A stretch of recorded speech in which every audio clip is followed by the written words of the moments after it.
Hi friends, welcome to tech with Ashish YouTube channel. ఈ వీడియోలో మనం మన ల్యాప్టాప్లో కానీ కంప్యూటర్స్లో ప్రాసెసర్ సెలెక్ట్ చేసుకునేటప్పుడు ఒక చిన్న డీటెయిల్ అయితే మనం స్పెసిఫిక్గా చూడాల్సి ఉంటుంది. సో దాని గురించి అయితే మాట్లాడుకుందాం.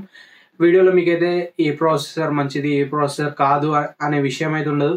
జస్ట్ మనకి ప్రాసెసర్లో ఉండే ఒక చిన్న డీటెయిల్ గురించి అయితే ఎక్స్ప్లెయిన్ చేస్తాను. సో వీడియో అయితే ఎండింగ్ వరకు చూడండి. అండ్ ఈ డీటెయిల్ అనేది మనకి ప్రాసెసర్ సెలెక్ట్ చేసుకునేటప్పుడు చాలా ఇంపార్టెంట్గా మారుతుంది. సో దీని ద్వారా మన యూజబిలిటీకి తగ్గట్టుగా ప్రాసెసర్ అయితే సెలెక్ట్ చేసుకోవచ్చు. గేమింగ్ కోసం ల్యాప్టాప్ లేదా సిస్టమ్ చూస్తున్నారు అనుకోండి, సో మీరు గేమింగ్ ప్రాసెసర్ కాకుండా వేరే ప్రాసెసర్ తీసుకుంటే మీకు అది యూజ్ ఉండదు కదా. సో అలా ఆ చిన్న డీటెయిల్తో మన ప్రాసెసర్ పర్ఫార్మెన్స్ అనేది చాలా వరకు వేరీ అవుతూ ఉంటుంది. సో నెక్స్ట్ టైం మీరు ప్రాసెసర్ వేరే వాళ్ళకి సజెస్ట్ చేసేటప్పుడు లేదా మీకు ఓన్గా తీసుకునేటప్పుడు ఈ చిన్న డీటెయిల్ అయితే మైండ్లో పెట్టుకోండి. అండ్ ఇక దాని గురించి మాట్లాడుకున్నట్లయితే లెట్స్ మనం ఒక ప్రాసెసర్ని ఎగ్జాంపుల్గా తీసుకుందాం. మనకి Intel core i9 10th generation 65K processor ఉందనుకోండి. సో ఇక్కడ మనకి ఇంటెల్ కోర్ అనేది బ్రాండ్ నేమ్ అండ్ i9 అనేది బ్రాండ్ మాడిఫైయర్ అండ్ 10 అనేది మనకి జనరేషన్ ఇండికేట్ చేస్తుంది. అండ్ 65 ఏదైతే ఉంటుందో ఇది మనకి SKU నెంబర్ అని ఉంటుంది. అండ్ లాస్ట్లో మనకి K అని మనకు ఒక ఆల్ఫాబెట్ ఉంది కదా. సో దీన్ని మనకి సఫిక్స్ అని చెప్పి అంటాం, లేకపోతే ప్రోడక్ట్ లైన్ సఫిక్స్ అంటాం, లేకపోతే లైన్ సఫిక్స్ అని చెప్పి పిలుస్తూ ఉంటాం. సో ఈ సఫిక్స్ తోని మనకి ప్రాసెసర్లో డిఫరెంట్ చేంజెస్ అయితే ఉంటాయి. సో ఈ సఫిక్సెస్ మనకి K ఉండొచ్చు, H ఉండొచ్చు, U ఉండొచ్చు, P ఉండొచ్చు, T ఉండొచ్చు. సో ఇలా డిఫరెంట్ సఫిక్సెస్ అయితే ఉంటాయి.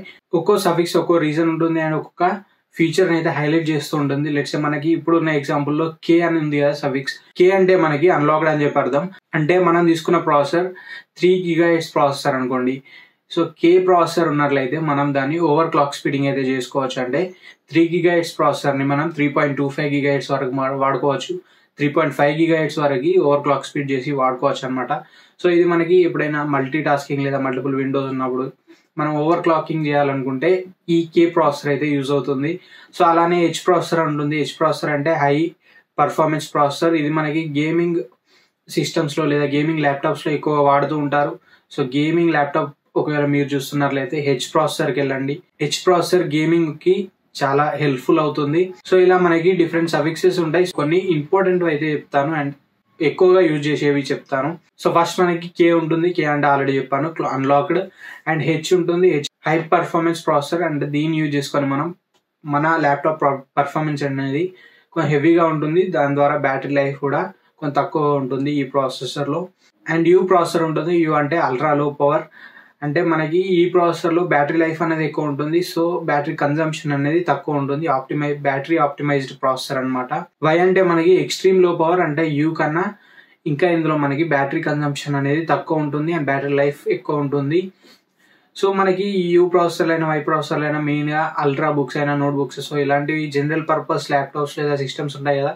సో వీటిని అయితే యూజ్ చేస్తుంటారు. ఎక్కువ ట్రావెలింగ్ చేసే వాళ్ళకి ఇటువంటి ప్రాసెసర్లు యూజ్ అవుతాయి. ఎందుకంటే బ్యాటరీ లైఫ్ అనేది ఇందులో ఎక్కువ ఉంటుంది కాబట్టి ఈ ప్రాసెసర్లు వాళ్ళకైతే పర్ఫెక్ట్గా సూట్ అవుతాయి. అండ్ ఇంకా మనకి F ప్రాసెసర్ ఉంటుంది. F అంటే మనకి high performance processor with discrete graphics card. అంటే మనకి ఇంటిగ్రేటెడ్ గ్రాఫిక్స్ కాకుండా గేమింగ్ పర్పస్లో ఈ ప్రాసెసర్ యూజ్ అవుతుంది.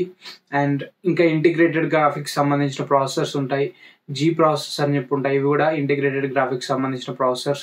సో ఇలా మనకి కొన్ని సఫిక్సెస్ అయితే ఉంటాయి. సో నెక్స్ట్ టైం మీరు ల్యాప్టాప్ లేదా సిస్టమ్ ఏదైనా తీసుకునేటప్పుడు ప్రాసెసర్ సెలెక్ట్ చేసుకునేటప్పుడు ఒకసారి గూగుల్లోకి వెళ్ళండి. గూగుల్లో what is K suffix means in Intel processor. So ఇలా మనం సెర్చ్ చేస్తే మనకి అక్కడ చాలా రిజల్ట్స్ అయితే వస్తాయి. ఒక 2-3 రిజల్ట్స్ని అయితే చూడండి, చెక్ చేయండి.